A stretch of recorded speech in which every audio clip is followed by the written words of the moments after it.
Nanti pas hitungan kelima saya ini ya, baru mulai bicara ya. Oh, baik. Assalamualaikum warahmatullahi wabarakatuh. Shalom, salam sejahtera, selamat malam bagi para pemirsa yang mengikuti channel ini, channel Good News, dimanapun saudara berada. Segala puji bagi Tuhan, pada malam hari ini kita boleh kembali bersama-sama bertemu untuk mendiskusikan hal-hal yang baik terkait dengan pekerjaan Tuhan yang sedang kita lakukan. Pada malam hari ini saya Daniel Sutami akan membahas sebuah perspektif dalam kerangka atau bingkai hubungan Advent dan Muslim. Ya, kita tahu dinamika antara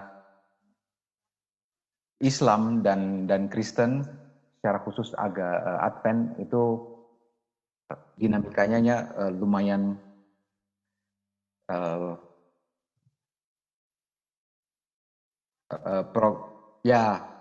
menarik, sehingga ada yang berpikiran positif, ada juga yang memandang secara negatif.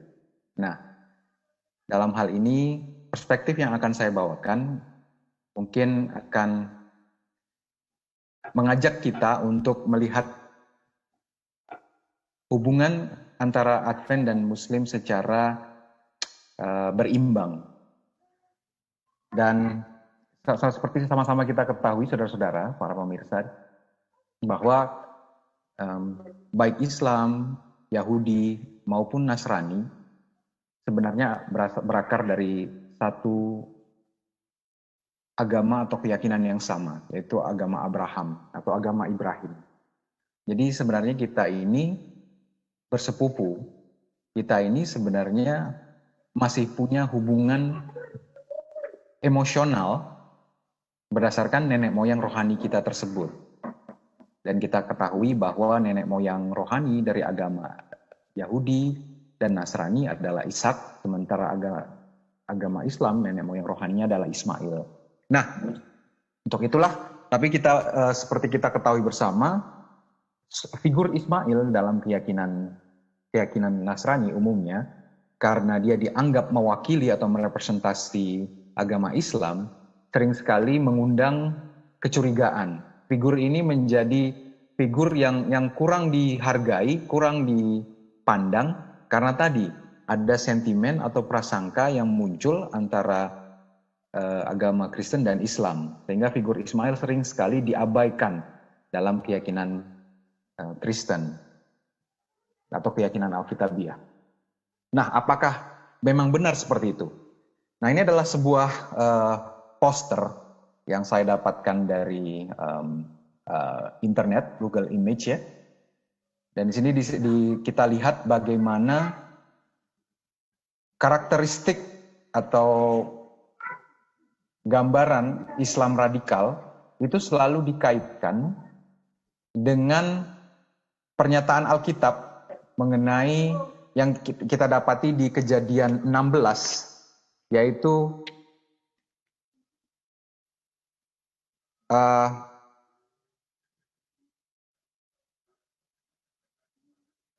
Kejadian 16 ayat 12 yang mengatakan bahwa Ismail tangannya akan melawan tiap-tiap orang dan tangan tiap-tiap orang akan melawan dia. Nah, ini seringkali dijadikan justifikasi oleh orang-orang Kristen untuk mengatakan itulah kaum Muslim berlaku seperti itu karena sudah dikutuk oleh Tuhan. Nah, inilah yang kemudian saya katakan, apakah memang benar ayat itu berkata seperti itu? Apakah memang benar ayat itu adalah sebuah kutukan dari Tuhan atas keturunan Ismail? Jadi ayat itu apakah itu sebuah pembenaran atau kebenaran? Nah, karena kita akan membahas firman Tuhan, para pemirsa, pada malam hari ini, sebelum saya lanjutkan, kita akan berdoa terlebih dahulu agar Tuhan memberikan kita hikmat, memberikan kita pengertian yang benar mengenai keturunan Ismail ini. Mari kita berdoa. Tuhan yang Maha Pengasih, Maha Penyayang, segala puji kami aturkan kehadirat-Mu yang Maha Kudus, sehingga kami setiap manusia yang berdosa ini ya Tuhan boleh layak di hadapan-Mu.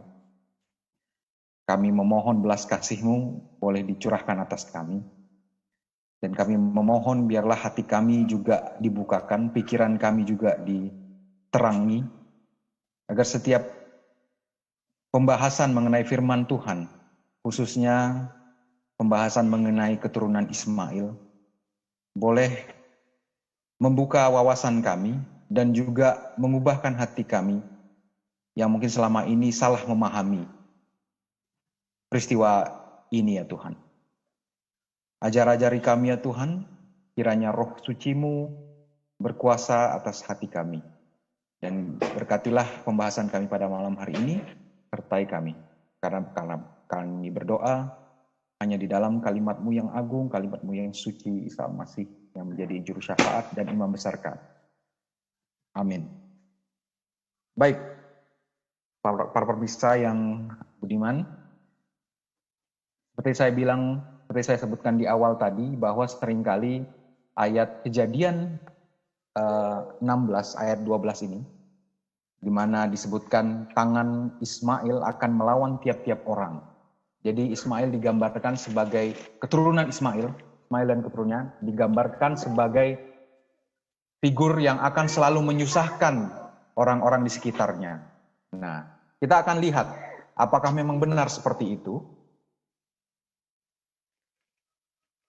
Untuk memahami itu kita perlu lihat konteks di mana sebelum Ibrahim atau Abraham menerima janji dari Allah. Oke, dalam konteks Ibrahim kita melihat bahwa ada satu kejadian di mana umat manusia bahu-membahu untuk mendirikan sebuah menara yang tinggi ke langit setelah peristiwa air bah. Dan ikhtiar untuk membangun menara ini, saudara-saudara, ini adalah sebuah bentuk konkret perlawanan manusia terhadap Tuhan. Jadi mereka dengan membangun menara ini secara serius, secara sungguh-sungguh, terang-terangan sedang memberontak Tuhan. Jadi kita bisa lihat dari Kejadian 11 ayat 1 sampai 9 bagaimana di situ kita lihat judul perikopnya adalah Menara Babel, di mana mereka bersama-sama berkata bahwa di ayat 4, marilah kita dirikan bagi kita sebuah kota dengan sebuah menara yang puncaknya sampai ke langit. Dan marilah kita cari nama supaya kita jangan terserak ke seluruh bumi. Nah, saudara-saudara perhatikan kata ini. Mereka berkomitmen, bersepakat untuk tinggal di satu tempat agar mereka tidak terserak ke seluruh bumi. Sementara kita tahu bahwa di Kejadian 1 ayat 28, dengan jelas Tuhan mengatakan bahwa Allah memberkati mereka, lalu Allah berfirman kepada mereka, beranak cuculah dan bertambah banyak, penuhilah bumi dan taklukkanlah itu. Berkuasalah atas ikan-ikan di laut dan burung-burung di udara dan atas segala binatang yang merayap di bumi. Jadi perintah Allah kepada Adam dan Hawa pada saat itu adalah disuruh untuk memenuhi bumi. Nah, setelah peristiwa air bah, perintah yang sama diulangi lagi oleh Tuhan kepada Nuh di Kejadian 9 ayat 1. Lalu Allah memberkati Nuh dan anak-anaknya serta berfirman kepada mereka, beranak cuculah dan bertambah banyaklah serta penuhilah bumi. Nah, ini adalah perintah yang jelas dari Tuhan bahwa manusia diciptakan untuk memenuhi bumi, bukan untuk tinggal di satu tempat dan menikmati hidup yang eksklusif di satu tempat. Perintahnya sangat jelas, kita diminta untuk memenuhi bumi. Oke. Nah, sementara orang-orang di Babylon memerintahkan bersepakat untuk tinggal di satu tempat. Nah, inilah semangat Babylon adalah semangat untuk eksklusif, saudara-saudara.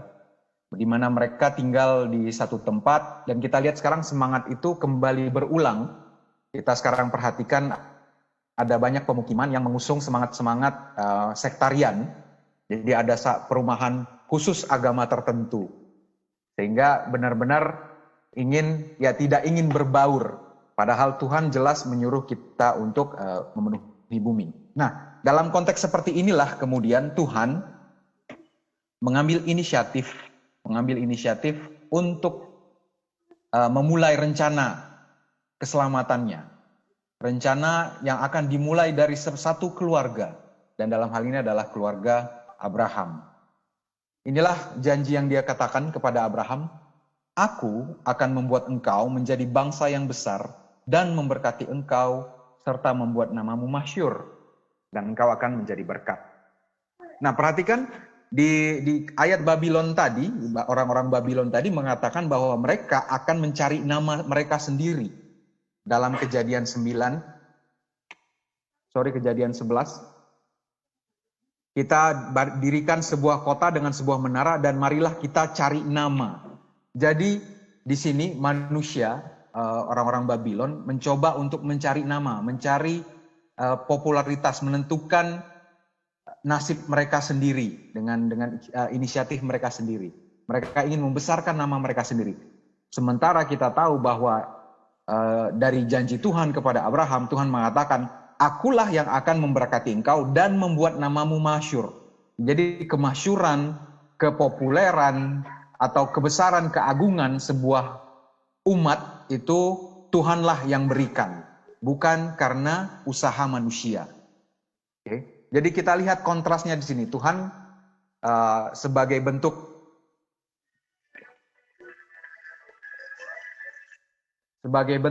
perlawanan atau sebagai bentuk bantahan Tuhan terhadap inisiatif orang Babylon, Tuhan menentukan, dia memilih Abraham dan mengatakan, "Aku yang akan membuat namamu masyhur dan aku akan menjadikan engkau bangsa yang besar dan engkau akan menjadi berkat." Lalu di ayat 3-nya dikatakan, "Aku akan memberkati orang yang memberkati engkau dan mengutuk orang yang mengutuk engkau, dan olehmu semua kaum di muka bumi akan mendapat berkat." Nah, inilah janji yang diberikan Tuhan pada Abraham. Nah, tapi perlu kita perhatikan saudara-saudara dalam janji ini, kita semua familiar dengan janji ini, bahwa janji ini diberikan kepada Abraham ketika dia sudah berusia 75 tahun. Dan satu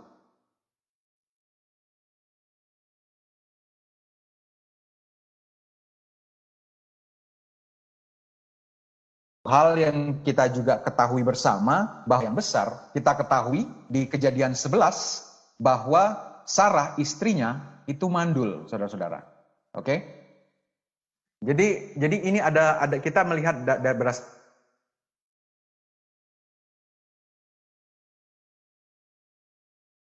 konteks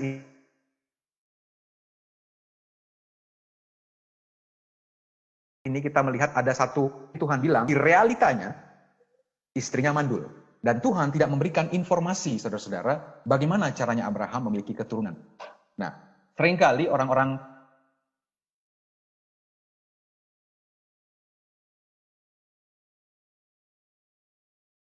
yang membaca Alkitab pada umumnya,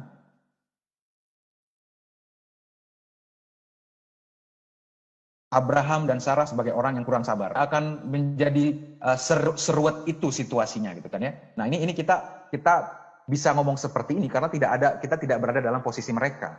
Nah, sekarang saya mengajak saudara-saudara untuk melihat konteksnya. Tadi saya sudah sebutkan ketika Abraham menerima janji ini umurnya 75 tahun. Kalau kita asumsikan dia menikah pada usia 20 tahunan gitu ya, mungkin 20, 25, jadi setidaknya dia sudah menjalani pernikahannya kurang lebih 50 tahun bersama Sarah. Dan kita pasti tahu, Abraham tahu bahwa Sarah itu mandul, itu justru pasti setelah menikah, bukan sebelum menikah. Karena kalau tahu sebelum menikah, kemungkinan besar tidak akan dinikahi, gitu kan ya. Jadi setelah mereka menjalani pernikahan 50 tahun adalah janji ini diberikan oleh Tuhan. Dan Tuhan tidak memberikan informasi bagaimana caranya Abraham akan memiliki keturunan. Padahal realitanya istrinya mandul. Nah, saudara-saudara, kita sering dengan gampangnya menuduh Abraham dan Sarah tidak sabar ya. Nah, kita akan lihat ketika mungkin kita mungkin banyak tahu, kita banyak kenal orang-orang yang pasangan yang sudah lama menikah, tapi akhirnya mereka tahu bahwa mereka tidak bisa punya keturunan dan mereka akhirnya menjalani pernikahan mereka sampai 20-30 tahun. Ya menerimalah kondisi ubah ketika kita mendapatkan sebuah informasi yang membangkitkan harapan. Jadi misalnya ada pasangan yang dikatakan bahwa ternyata kalian bisa punya anak. Nah, yang tadinya perasaannya sudah nerimo, sudah ya udahlah memang begini kondisinya, tapi ketika mendapatkan informasi yang membangkitkan harapan, tentu akan muncul semacam dorongan, semacam urgensi. Aduh, bagaimana ya cara mewujudkannya? Bagaimana cara menjadikan harapan itu terwujud gitu loh. Jadi akan muncul inisiatif-inisiatif ya, saudara-saudara. Jadi ketika dijanjikan selama 50 tahun, Abraham mungkin baik-baik saja dengan Sarah. Mereka tidak berpikir, ya sudahlah kita terima realitanya bahwa kita memang gak akan pernah punya anak. Tapi setelah Tuhan janjikan seperti ini, pasti akan mulai berpikir, karena mereka mulai semakin tua, tapi mereka percaya bahwa Tuhan akan memberkati dia jadi bangsa yang besar. Makanya Abraham disebut sebagai bapak orang beriman. Karena ketika dia diberikan janji ini, dia terima dan dia percaya. Nah, karena percaya, tentu pasti muncul semacam inisiatif. Nah tadi, ini gimana caranya ya? Tuhan memang janjikan kita untuk punya keturunan. Tapi kan realitanya istri saya mandul gitu kan. Itulah sebabnya di Kejadian, nanti kita lihat, di Kejadian 15 ayat 4, Abraham berpikir, mungkin caranya adalah mengangkat anak, adopsi anak. Dan dia waktu itu memilih Eliezer untuk menjadi anak kandungnya. Dan kita lihat Tuhan berkata, orang ini tidak akan menjadi ahli warismu, melainkan anak kandungmu. Dialah yang akan menjadi ahli warismu. Nah, disinilah baru ada clue kedua, saudara-saudara. Pemirsa yang baik. Orang ini tidak akan menjadi ahli warismu. Oke. Dia melainkan anak kandungmu. Jadi keturunan tersebut adalah berasal dari benih Abraham sendiri.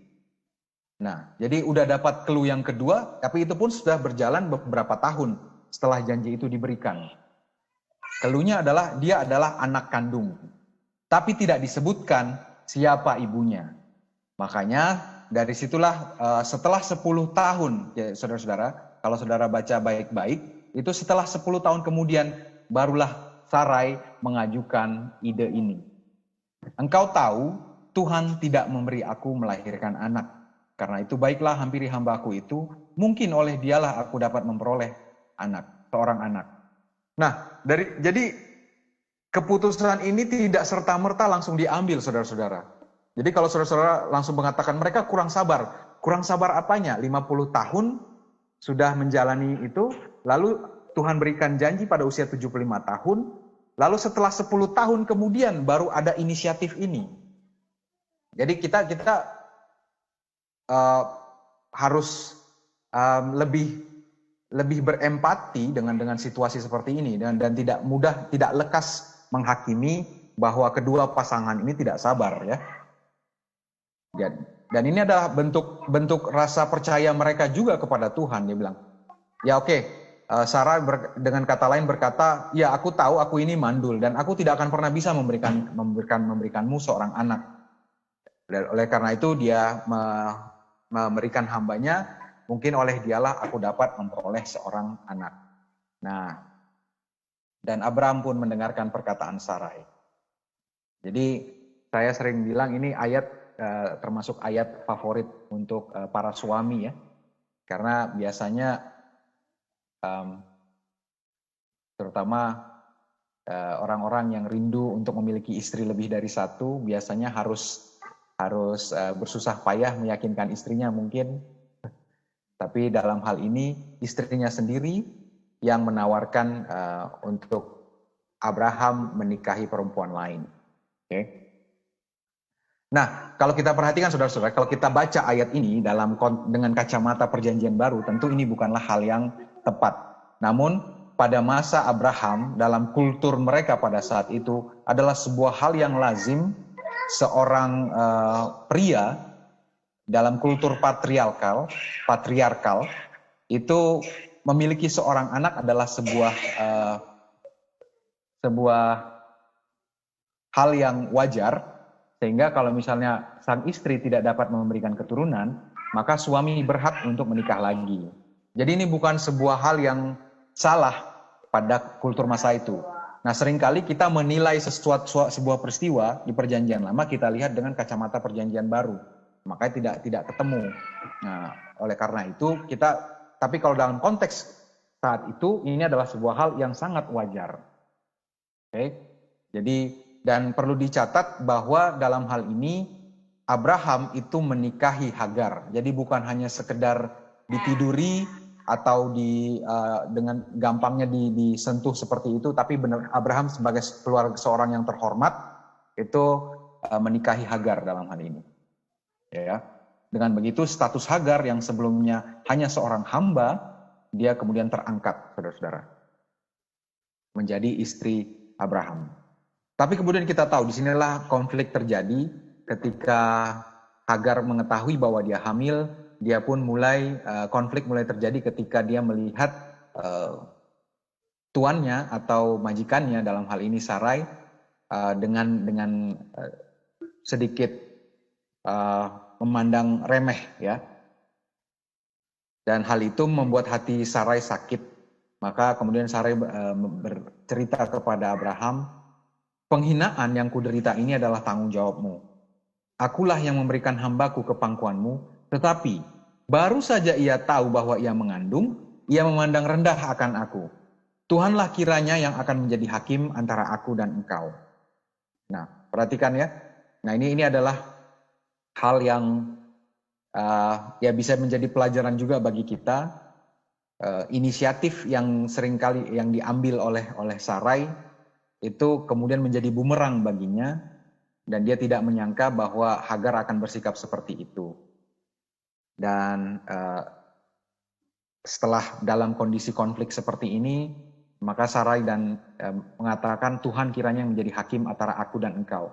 Yang sebelumnya Tuhan tidak dilibatkan pada saat pengambilan keputusan itu, saat ada masalah kemudian Tuhan dibawa-bawa. Nah, ini adalah hal yang lazim terjadi dalam situasi apapun. Dan kita perhatikan bahwa Abraham merespon seperti ini, "Hambamu itu di bawah kekuasaanmu, perbuatlah kepadanya apa yang kau pandang baik." Lalu Sarai menindas Hagar sehingga ia lari meninggalkannya. Nah, kata menindas ini dalam bahasa Ibraninya anah, itu mengindikasikan atau berarti penganiayaan tidak hanya secara mental tapi juga secara fisik. Dan kita tahu Hagar dalam hal ini sedang dalam kondisi hamil, saudara-saudara. Dan karena tidak tahan sehingga ia lari meninggalkan rumah tersebut. Nah, seorang komentator Yahudi mengomentari passage ini atau ayat-ayat ini berkata bahwa Sarai berdosa karena sudah menganiaya Hagar, dan Abraham berdosa karena membiarkannya. Oke.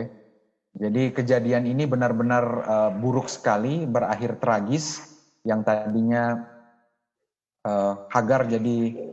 Sarai jadi kehilangan budaknya, Abraham kehilangan calon putra pertamanya, dan Hagar kehilangan rumahnya. Jadi inilah peristiwa yang sangat tragis, saudara-saudara. Dan kita lihat di sini Hagar itu sebenarnya tidak punya masalah apa-apa. Dia adalah korban dari situasi, korban dari pergumulan kedua sepasang suami istri ini, Abraham dan Sarai, yang menerima janji Tuhan. Awalnya dia tidak tahu apa-apa, dia bukan seorang perempuan yang menggoda-goda Abraham misalnya. Dia sama sekali tidak tahu apa-apa, hanya tiba-tiba istri dari Abraham, istri dari tuannya menyuruh dia untuk menjadi istri dari Abraham. Jadi sebenarnya Hagar itu korban dari situasi, saudara-saudara. Nah, ini ayat ini cukup menarik. Kita baca di Kejadian 16 ayat 7. Lalu malaikat Tuhan menjumpainya dekat suatu mata air di padang gurun, yakni dekat mata air di jalan ke Syur. Ya. Kalau sekilas kita baca, mungkin kita tidak akan melihat betapa spesialnya ayat ini. Jadi pertama, saudara-saudara, frase malaikat Tuhan ini pertama kali muncul di ayat ini.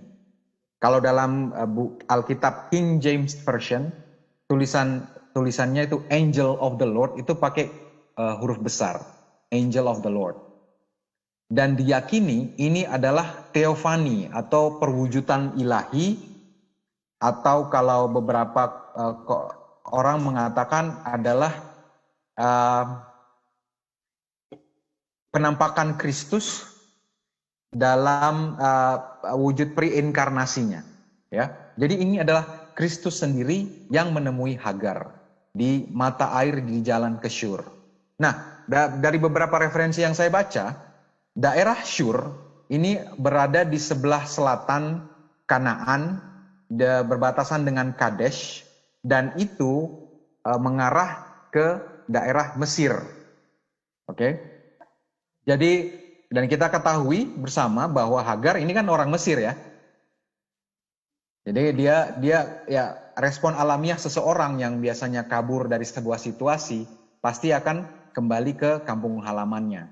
Jadi sepertinya Hagar sedang berjalan menuju kembali ke kampung halaman. Nah, selain itu daerah Kadesh ini dengan Mamre itu tempat Abraham tinggal. Jarak antara Mamre dengan Kadesh itu, saudara-saudara, itu kurang lebih sekitar 60 mil. 60 mil kalau dikonversi ke kilometer itu kurang lebih 100 kilometer. Dan itu jarak yang cukup jauh ditempuh dengan jalan kaki. Kalau saudara-saudara googling berapa kecepatan seseorang menempuh jarak 100 km, orang yang normal ya, untuk menempuh jarak 100 km, itu sekitar hampir 1 harian berjalan, 20 jam lebih. Oke? Nah, itu orang yang normal, dan kita tahu Hagar dalam keadaan hamil. Dia berjalan 100 km, saudara-saudara. Baru setelah itu malaikat Tuhan datang menemui dia. Oke? Jadi ini sebuah proses yang tidak mudah. Oke. Nah, apa yang dikatakan oleh malaikat Tuhan ini? Dia mengatakan, sabda si malaikat Tuhan, "Hai Hagar, hamba Sarai, dari manakah engkau dan hendak kemana?" Nah, kalau saudara-saudara perhatikan di Kejadian 16 ketika Hagar dilibatkan dalam peristiwa untuk memberikan anak bagi Abraham, baik Sarai maupun Abraham tidak pernah menyebut nama Hagar. Tadi di ayat-ayat sebelumnya Sarai mengatakan, "Baiklah kau hampiri hambaku itu." Ya, jadi tidak pernah disebut namanya. Kemudian Abraham menjawab, "Hambamu itu ada di bawah kekuasaanmu. Perlakukanlah apa yang menurutmu baik untuknya." Nah, tapi di sini sang malaikat Tuhan menyapa Hagar dengan namanya, dengan menyebut namanya, saudara-saudara.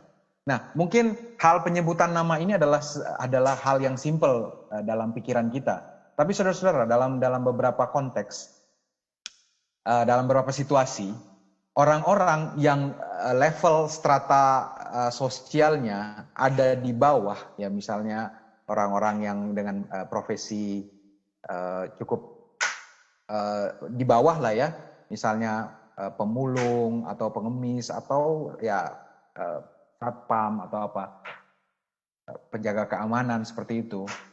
Ketika saudara-saudara sapa dengan menyebut nama mereka, itu adalah sebuah bentuk penghormatan, sebuah bentuk penghargaan, dan mereka merasa dirinya dihargai. Ya misalnya seperti saya, ketika saya sedang berjalan, tiba-tiba saya berpapasan dengan Presiden Jokowi, dan Presiden Jokowi menyebut nama saya.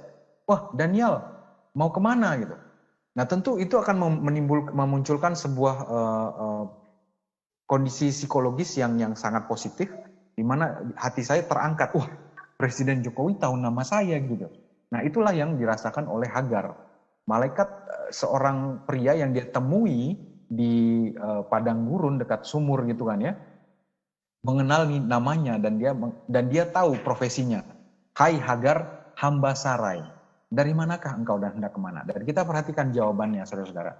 Aku melarikan diri dari Sarai, nyonyaku. Nah, respon ini menunjukkan kerendahan hati seorang Hagar. Kenapa? Dia tidak menjelek-jelekkan nyonyanya yang sudah menganiaya dia, yang sudah menindas dia, saudara-saudara. Dia, aku melarikan diri dari Sarai nyonyaku. Dia tidak melarikan. Aku melarikan diri dari perempuan iblis bernama Sarai, atau dari perempuan, ya apalah perkataan-perkataan yang mungkin wujud kemarahan dia terhadap Sarai. Tapi dia mengatakan, aku melarikan diri dari Sarai nyonyaku. Nah, ini adalah respon yang menunjukkan kerendahan hati seorang Hagar. Dan kita lihat apa instruksi malaikat itu kemudian. Ini instruksi yang sangat mengejutkan. Kembalilah kepada nyonyamu, biarkanlah engkau ditindas di bawah kekuasaannya. Nah, bayangkan saudara-saudara, sudah berjalan 100 km dalam keadaan hamil, sudah sejauh itu kita berjalan, tiba-tiba ketemu seseorang yang menyuruh dia untuk pulang lagi. Saya pikir siapapun yang berada dalam kondisi ini mungkin tidak akan terima disuruh untuk balik lagi ke situasi yang menyiksa, situasi yang membuat kita berada dalam keadaan tidak nyaman. Tapi itulah yang diinstruksikan oleh malaikat Tuhan. Nah, ya kita perhatikan untuk supaya Hagar mau menuruti arahan ini, perintah ini, tentu harus ada kompensasi, tentu harus ada sesuatu yang membuat dia mau melakukan hal itu. Nah, itulah yang akan kita lihat berikut ini, saudara-saudara. Apa yang membuat Hagar akhirnya mau menuruti perintah malaikat Tuhan ini untuk kembali pada nyonyanya dan membiarkan dirinya ditindas oleh nyonyanya tersebut dan membiarkan dirinya berada dalam situasi yang tidak nyaman seperti itu. Nah, inilah instruksi kompensasi yang dijanjikan oleh malaikat Tuhan. Aku akan membuat sangat banyak keturunanmu sehingga tidak dapat dihitung karena banyaknya. Nah, perhatikan, kalau saudara-saudara perhatikan, janji ini mirip sekali dengan janji Tuhan kepada Abraham.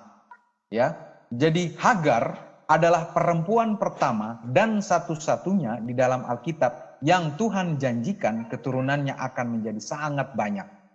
Oke. Ya, dan ini juga jadi penanda kenapa kita menyebut malaikat Tuhan itu sebagai perwujudan Kristus, karena di sini malaikat itu bilang, aku akan membuat sangat banyak keturunanmu. Jadi dia bilang, kalau dia hanya malaikat biasa, dia tidak mungkin bilang saya akan buat keturunanmu banyak. Dia pasti bilang, Tuhan, aku diutus oleh Tuhan untuk mengatakan bahwa keturunanmu akan sangat banyak. Enggak. Di sini malaikat Tuhan itu dengan tegas mengatakan, aku akan membuat keturunanmu sangat banyak. Jadi di sini benar-benar penampakan Tuhan itu sendiri. Oke, dan Tuhan itu berkata kepada Hagar, hamba dari Sarai, orang Mesir, dia janjikan akan memiliki keturunan yang sangat banyak. Itu yang pertama. Terus yang kedua, engkau mengandung dan akan melahirkan seorang anak laki-laki dan akan menamainya Ishmael, sebab Tuhan telah mendengar penindasan atasmu itu. Nah, ini adalah peristiwa pertama. Kita tahu nanti di kisah-kisah selanjutnya Tuhan akan berulang kali melakukan menunjukkan bahwa dia menjelaskan bahwa anak di dalam kandungan itu jenis kelaminnya apa, terus memberi nama dan lain-lain. Setidaknya ada 6 tokoh dalam Alkitab yang Tuhan sebutkan jenis kelaminnya, bahwa meskipun dia belum lahir. Jadi ini adalah USG pertama, ultrasound. Kalau saudara-saudara punya yang istrinya hamil atau apa, kan kita biasanya pengen tahu jenis kelaminnya, melakukan USG. Nah, ini Tuhan memberikan USG pertama kepada Hagar. Ada 6 tokoh dalam Alkitab. Yang pertama adalah Ismail, lalu ada Ishak dan Salomo, Josiah, Koresh, lalu Yohanes Pembaptis, dan Yesus sendiri. Dan Ismail adalah anak pertama yang Tuhan beri nama langsung dan menyebutkan jenis kelaminnya bahkan sebelum dia lahir. Jadi ini menunjukkan betapa spesialnya Ismail di hadapan Tuhan, saudara-saudara. Nah, lalu yang saya buat ini, saya highlight dengan warna merah. Karena passage ini atau ayat-ayat ini yang berikutnya ini seringkali diartikan sebagai kutuk. Nah, sementara kita tadi sudah paham konteksnya, ini konteksnya malaikat Tuhan sedang menjanjikan hal-hal yang nanti membuat Hagar mau kembali ke rumah majikannya. Okay? Jadi masa 2 poin di atas itu adalah janji-janji, hal-hal yang baik, tapi kemudian ada kutuk di bawahnya. Nah, dalam hal itu kita harus melihat ini bahwa ini masih dalam konteks Tuhan sedang menjanjikan sesuatu untuk Ismail. Dia berkata, seorang laki-laki yang lakunya seperti keledai liar, demikianlah nanti anak itu. Oke. Nah, kita biasanya kalau dalam konteks zaman sekarang, kalau kita disamakan dengan hewan, biasanya kita akan marah, dan apalagi keledai. Keledai seringkali kita bayangkan sebagai itu adalah perlambang hewan yang bodoh dan lain-lain. Tapi kita perlu melihat keledai liar kalau dalam Alkitab itu merujuk pada apa? Nah, menyamakan keturunan, menyamakan anak dengan nama hewan itu sebenarnya bukan hal yang baru. Di Kejadian 49, Yakub menjelang wafat, dia menyebut nama anaknya satu-satu dan dia mengatakan Yehuda sebagai anak singa, Isakar keledai yang kuat, dan ular beludak, Naftali rusa betina, dan Benyamin serigala.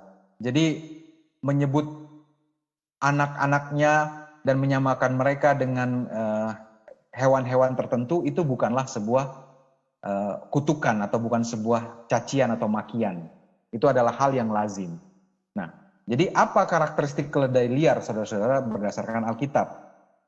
Nah, ini kita bisa lihat di sini dalam beberapa ayat di Ayub, Yeremia, Hosea, bahwa karakteristik keledai liar itu berkemauan keras, memilih jalannya sendiri dan berusaha mendapatkan apa yang diinginkannya.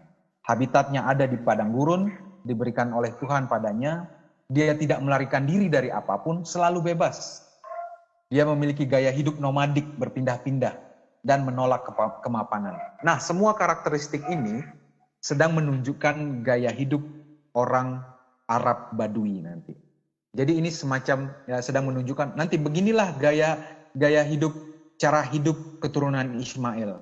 Mereka adalah seorang petarung, mereka hidup di tengah kerasnya gurun pasir, mereka tidak mau tunduk pada perbudakan, mereka memiliki kemauan keras dan melawan setiap bentuk usaha-usaha yang berusaha membelenggu mereka. Jadi itulah karakteristik keledai liar berdasarkan Alkitab. Jadi kita lihat mereka adalah orang-orang yang menyukai kebebasan dan berkelana di padang gurun. Itulah maksudnya Tuhan ketika mengatakan seperti keledai liar, begitulah nanti laku anakmu Ismail itu. Nah, itu yang pertama. Terus yang kedua, nah ini, tangannya akan melawan tangan tiap-tiap orang, dan tangan tiap-tiap orang akan melawan dia, dan di tempat kediamannya ia akan menentang semua saudara-saudaranya. Nah, kata menentang yang saya caps lock semuanya ini, hurufnya saya buat huruf kapital semua, huruf besar, itu ternyata memiliki beberapa terjemahan yang berbeda, saudara-saudara. Jadi seringkali kita tidak pungkiri setiap usaha menerjemahkan sesuatu biasanya ada diikuti dengan prasangka atau presumption terhadap kelompok tertentu ya. Misalnya karena tadi orang Kristen tidak suka dengan keturunan Ismail karena mereka diasosiasikan dengan agama Islam. Nah, sehingga mereka melihat Ismail sebagai orang yang akan selalu memusuhi, akan selalu melawan saudara-saudaranya. Tapi apakah benar seperti itu? Nah, kita lihat perbandingan dengan beberapa terjemahan, saudara-saudara. Di dalam Alkitab NASB diartikan kata menentang itu dari bahasa Ibraninya alpene, itu diartikan He will live to the east of all his brothers. Dia akan hidup di sebelah timur saudara-saudaranya. Okay? Lalu di King James Version, he shall dwell in the presence of all his brethren. Dia akan menetap, bermukim di tengah-tengah atau di dekat saudara-saudaranya. Nah, tapi di New International Version, he will live in hostility towards all his brothers. Dia akan hidup dengan rasa permusuhan terhadap saudara-saudaranya. Lalu di New Revised Standard Version, he shall live at odds with all his kin. Dia akan hidup dengan perselisihan dengan kerabatnya. Jadi kita perhatikan, kata yang sama itu ternyata diterjemahkan beda-beda. Dan berdasarkan beberapa literatur yang saya baca, kata alpene itu menunjuk pada lokasi geografis ketimbang lokasi psikologis atau keadaan psikologis. Ya, jadi yang ini bicara soal letak fisik, tempat fisik secara geografis, bukan perasaan, emosi. Kalau yang tadi kan termasuklah LAI, Lembaga Alkitab Indonesia, menerjemahkan kata itu sebagai kata menentang saudara-saudaranya. Padahal artinya bisa diartikan, dimaknai sebagai bahwa dia akan tinggal di dekat atau di tengah-tengah saudara-saudaranya. Oke. Nah, dari situ kita akan lihat nih bahwa kesimpulannya, janji Tuhan, janji Tuhan itu selalu berusaha, bukan selalu berusaha, tapi mengubah atau membalikkan situasi yang tadinya situasinya tidak enak. Oleh Tuhan dijanjikan, inilah kedepannya harapannya keadaan itu akan menjadi lebih baik. Jadi keadaan aktual Hagar ketika Tuhan bilang diperintahkan untuk kembalilah kau kepada nyonyamu dan biarkanlah dirimu ditindas di bawah kekuasaannya. Jadi dia disuruh kembali jadi budak atau ya menjadi berada dalam situasi tersebut. Tapi supaya dia mau menerima kondisi itu, dijanjikanlah anak dalam kandungannya itu nanti lakunya seperti keledai liar. Itu melambangkan freedom atau kebebasan. Kebebasan, jadi dia akan jadi seorang anak yang tidak bisa diperbudak. Okay? Jadi ibunya budak, dan tapi Tuhan janjikan anakmu tidak akan jadi budak lagi. Oke, keadaan Hagar lagi, dia tidak berdaya, dia hanya seorang hamba yang diusir, yang melarikan diri dari rumahnya, dari rumah majikannya. Jadi dia tidak punya daya apa-apa, dia benar-benar powerless ya. Nah, anaknya disebutkan sebagai tangannya melawan tiap orang dan tangan tiap orang melawannya. Itu melambangkan bahwa anak ini akan mempunyai kekuatan atau kemauan atau prinsip dalam rangka mempertahankan kebebasan yang mereka punya. Dia akan jadi seorang anak yang tangguh, tidak mudah ditaklukkan oleh siapapun. Jadi inilah yang membuat harapan bagi Hagar. Oh, anak saya nanti akan menjadi orang yang tidak gampang ditaklukkan. Yang terakhir, Hagar itu terusir atau tadi dia terasing karena sebenarnya kan dia tidak ada masalah awalnya, hanya karena inisiatif majikannya Sarai untuk menempatkan dia menjadi istri Abraham. Tapi kemudian itu malah jadi bumerang sehingga dia akhirnya ditindas dan dia melarikan diri. Nah, untuk mereverse keadaan ini dijanjikan kepadanya, anakmu itu nanti akan tinggal di hadapan atau di dekat saudara-saudaranya. Mereka tidak akan bisa disingkirkan atau diusir. Jadi dia akan selalu ada di sekitar kerabat-kerabatnya, saudara-saudaranya. Nah, jadi dari sini kita dapat pengertian yang benar mengenai ayat-ayat yang selama ini dijadikan justifikasi atau pembenaran untuk melihat keturunan Ismail itu adalah orang-orang yang annoying atau orang-orang yang menyusahkan kerabatnya. Nah, itulah penjelasan yang lebih berimbang mengenai ayat-ayat tersebut. Karena kita untuk memahami sebuah situasi, kita harus pahami dulu konteksnya seperti apa. Nah, jadi God's promise, Hagar yang tadinya enslaved atau diperbudak, dijanjikan anaknya akan memiliki freedom. Hagar adalah seorang yang dependent, orang yang bergantung, orang yang jadi budak. Anaknya adalah seorang yang kelak akan menjadi seorang yang independent. Nah, Hagar yang tertolak, terusir, nah anaknya akan menjadi orang-orang yang harus senantiasa dirangkul atau akan selalu berada di sekitar kita. Oke. Nah, dari situ kita juga melihat bahwa inilah dalam Kejadian 16 ini ada beberapa biblical verse atau Alkitabiah, pertama kali yang Alkitabiah. Yang pertama adalah penampakan pertama kali atas malaikat Tuhan. Kalau dalam LAI, the angel of the Lord. Inilah frase ini pertama kali muncul. Terus yang kedua, pertama kali nama perempuan disebutkan. Jadi first recorded words to a woman by name. Ya, jadi nama perempuan yang pertama kali disapa, Hagar, gitu ya. Sebelumnya nama perempuan hanya tertulis saja. Kalau saudara baca dari Kejadian 1 sampai Kejadian 15 itu hanya disebutkan namanya saja, tapi tidak dipanggil. Kalau ini disapa, first recorded to a woman by name. Terus first ultrasound tadi USG, lalu first naming of an unborn child. Jadi Tuhan pertama kali memberi nama untuk seorang anak yang belum masih dalam kandungan, itu pertama kali dilakukan di sini. Dan first naming of God by human.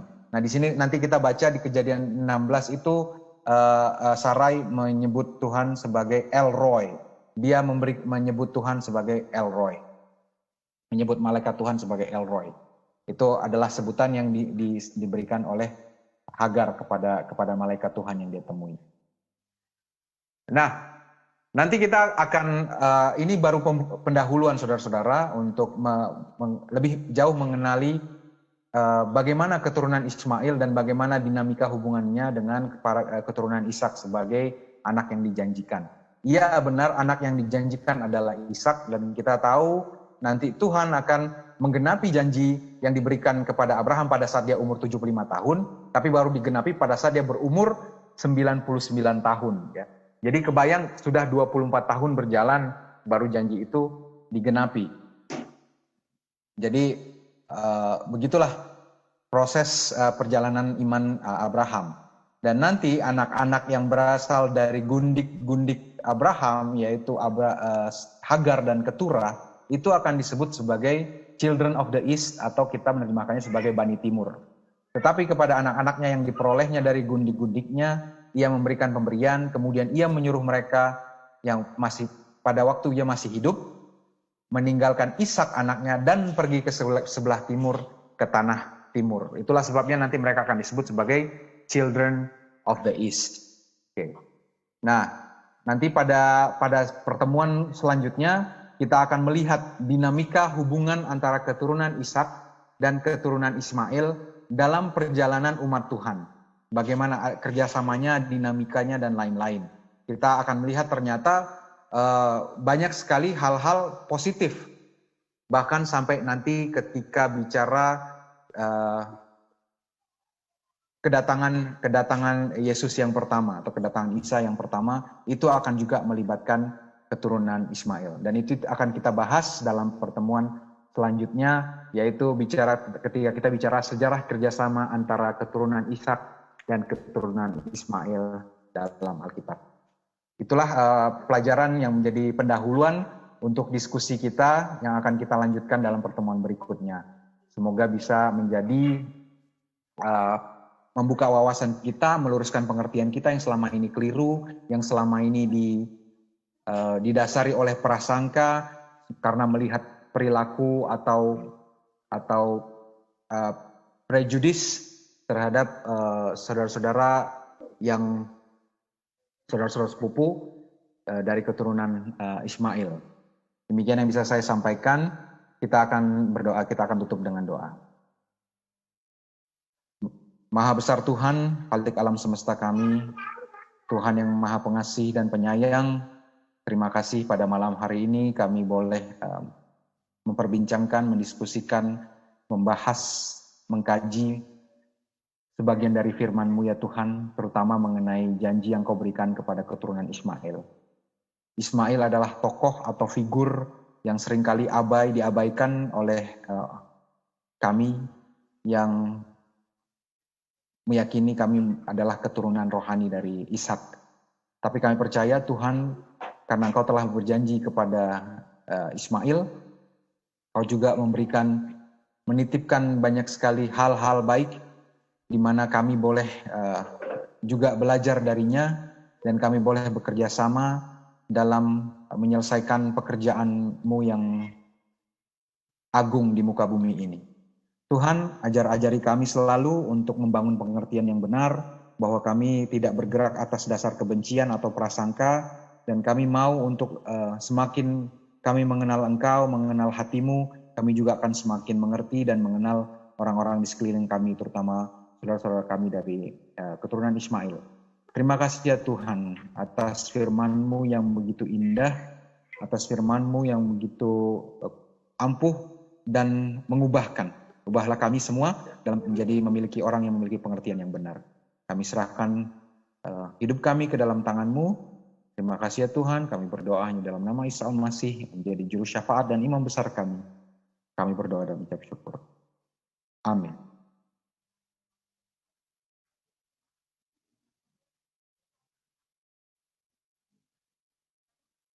Demikian pembahasan kita di Good News pada malam hari ini. Tuhan memberkati para pemirsa dimanapun berada. Wassalamualaikum warahmatullahi wabarakatuh. Shalom, salam sejahtera untuk kita semua.